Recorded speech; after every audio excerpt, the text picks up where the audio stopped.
তো আপনারা স্ক্রিনে যে ডিজাইনটা দেখতেছেন সেই রকমভাবে ব্যানার কিভাবে তৈরি করবেন, ঈদের পোস্টার কিভাবে তৈরি করবেন এই ভিডিওতে সেটা দেখানো হবে সব সাইটে সহজে। এরকম ইন্টারেস্টিং ভিডিও পেতে চ্যানেলটিকে এখান থেকে সাবস্ক্রাইব করুন।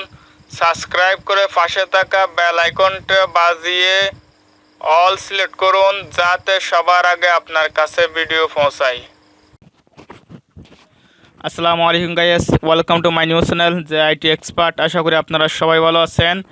আজ আপনাদের মাঝে দেখাবো আপনারা কিভাবে ঈদের পোস্টার তৈরি করবেন, কিভাবে খুব সহজে ঈদের পোস্টার তৈরি করা যায় সেটা নিয়ে আজ ভিডিওটা। তো বেশি কথা না বাড়িয়ে চলুন শুরু করা যাক। তো এই কাজটা করতে আপনারা সর্বপ্রথম আপনাদের ছবির ব্যাকগ্রাউন্ডটা রিমুভ করতে হবে। তো ছবির ব্যাকগ্রাউন্ডটা রিমুভ করার জন্য আপনারা গুগল ক্রোমে চলে যাবেন। গুগল ক্রোমে যাওয়ার পর উপরে সার্চ বার লিখবেন রিমুভ বিজি লিখবেন, লেখার পর সার্চ দেবেন। সার্চ দেওয়ার পর এরকম একটা ইন্টারফেস শো করবে। তো এখান থেকে দেখেন আপলোড ইমেজ, এখানে আবার টাচ করবেন। টাচ করার পর আপনাদের মাঝে এরকম একটা ইন্টারফেস শো করবে। তো এরপর আপনারা এখানে দেখেন আপলোড ইমেজ, এখানে আবার টাচ করবেন।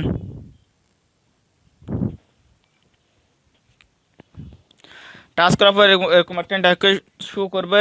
এরপর ব্রাউজার আছে, ব্রাউজার টাচ করবেন।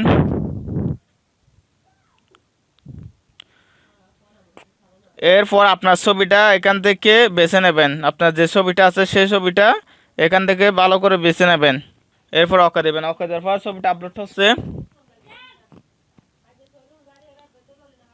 দেখতেছেন ছবিটার ব্যাকগ্রাউন্ড কিন্তু রিমুভ হয়ে গেছে। এরপর এখানে ডাউনলোড আছে, ডাউনলোডে একবার টাচ করবেন। এরপর ডাউনলোড এগেইন। তো আপনাদের ছবিটা ডাউনলোড হয়ে গেছে ব্যাকগ্রাউন্ড রিমুভ হওয়ার পর। এরপর আপনারা গুগল প্লে স্টোরে চলে যাবেন, একটা অ্যাপস লাগবে। গুগল প্লে স্টোরে যাওয়ার পর এখানে সার্চ বার লিখবেন পিক্সেলল্যাব। এটার লোগোটা একটু ভালো করে দেখে নেন, এই জিনিসটার লোগোটা একটু ভালো করে দেখে নেন। তো পিক্সেলল্যাবটা আপনারা ইনস্টল করার পর ওপেন আসবে। ওপেন করার আগে আরেকটা কাজ করতে হবে আপনাদেরকে। তো আমি এই ভিডিওটার ডিসক্রিপশন বক্সে একটা লিঙ্ক দেবো, ওই লিঙ্কটা ক্লিক করে ঢুকবেন। তো আমি এরকম একটা ভিডিও ডিসক্রিপশন বক্সে লিঙ্ক দেবো এরকম একটা, ঠিক আপনারা ওখানে টাচ করে ঢুকবেন। তো আমি এখানে টাচ করলাম। টাচ করার পর আপনাদের মাঝে এরকম একটা ইন্টারফেস শো করবে।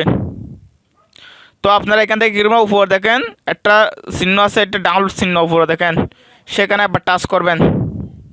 হ্যাঁ, টাচ করার পর এই ফাইলটা ডাউনলোড হয়ে গেছে। ডাউনলোড হওয়ার পর আপনারা এখান থেকে বের হয়ে যাবেন।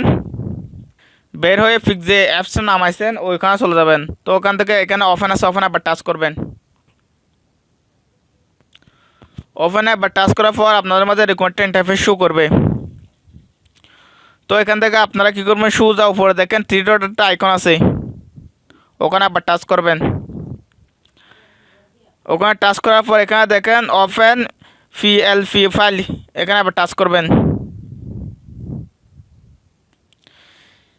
এরপর আপনারা উপরে দেখেন পিএলপি একটা আইকন দেখেন ভালো করে, ওখানে আবার টাচ করবেন।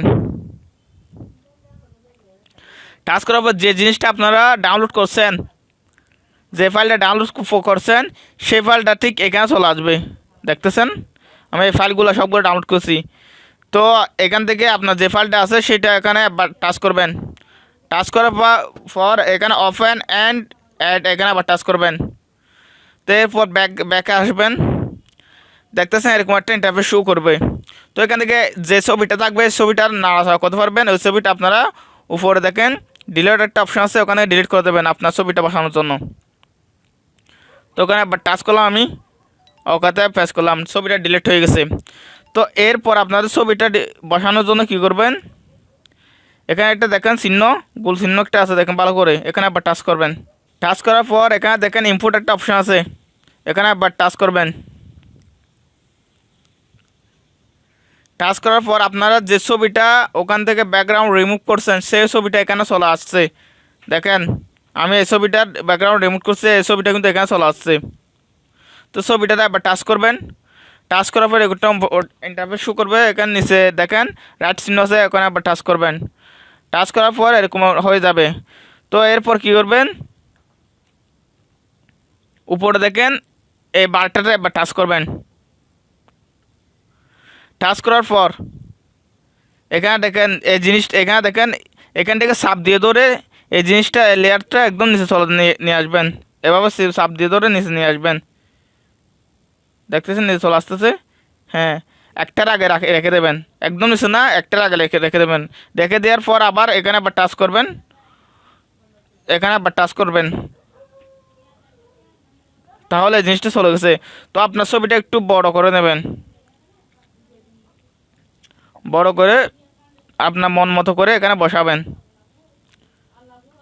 হ্যাঁ দেখছেন, আমি এইটুকু রাখবো, এইটুকু। হ্যাঁ, বসালাম। বসানোর পর তো আপনার নাম লিখবেন। নাম লেখার জন্য আপনারা কী করবেন, এইখানে দেখেন এখানে একবার টাচ করবেন, এই লেখাটা একবার টাচ করবেন। ডবল টাচ করার পর এই লেখাটা আপনারা কেটে দেবেন। তো আপনাদের নামটা লিখবেন, ঠিক আপনার যে নাম সে নামটা লিখবেন।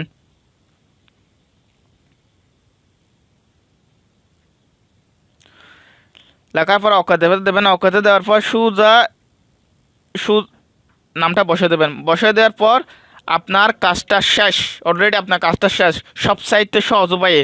তো আপনারা এই ছবিটা গ্যালারিতে নেওয়ার জন্য ঠিক উপরে দেখেন একটা অপশন আছে, সেভ অপশন, দেখেন উপরে একটা অপশন আছে, ওখানে আবার টাচ করবেন। টাচ করার পর নিচে দেখেন সেভ অ্যাজ ইমেজ, এখানে আবার টাচ করবেন। তারপরে এখানে দেখেছেন সেভ টু গ্যালারি, এখানে আবার টাচ করবেন। ঠিক আপনার ছবিটা গ্যালারিতে ডাউনলোড হয়ে যাবে। তো এরপর আপনারা আপনাদের ফেসবুকে এই ছবিটা আপলোড করতে পারবেন, অথবা যে কোনো জায়গায় এটা আপলোড করতে পারবেন।